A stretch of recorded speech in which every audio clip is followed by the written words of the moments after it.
Hi,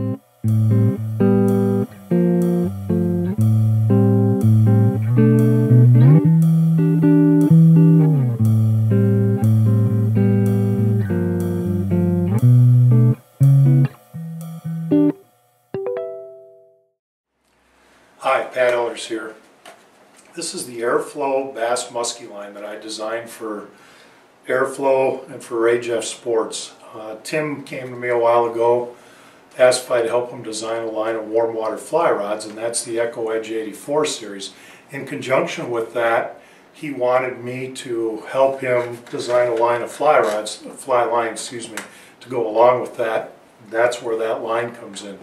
And what I did with that line, and having the ability to say this is what I want in a fly line, we put the shorter, fatter head on there to get bigger, more wind resistant flies out.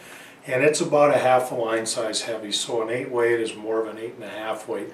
Keep that in mind for those of you who like overweighting fly rods. You might get a little bit too much if you do it with one of these. The other thing I did with it is I wanted a little bit longer rear taper on it. And what that does, the shorter, fatter head is great for getting it out. It's a little bit like a shooting head, but you do lose some accuracy with a line like that. So by putting a longer rear taper on it, we can control the line a little bit better while we're casting it and make it more accurate. And that's really important in warm water fishing. We may be hitting a stump on a riverbank because we're floating by and just get one cast to make to that to catch the fish there. Or we may be in a lake just trying to hit pockets and lily pads to keep from snagging up. So I want something that's really accurate. The other thing I wanted to see in it was a little bit thicker running line on there. Warm water fishing, it's not a distance game for the most part. I wanted a line that would cast between 20 and 50 feet. That's kind of our working range for a lot of our fishing situations, and this line fits the bill perfect. Now if you're a decent caster, there's no reason you can't throw this thing 80, 90 feet. Definitely has that ability too. One of the reasons for that is this is a ridged line from Airflo.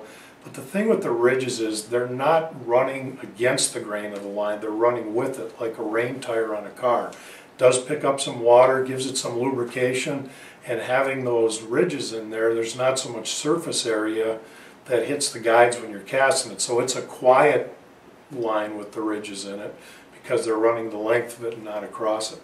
So I've been really happy with it. We had great performance. I've tested this in Brazil at temperatures over 100 degrees. We cast these things here in Wisconsin, temperatures into the 30s when we're fall fishing for muskies.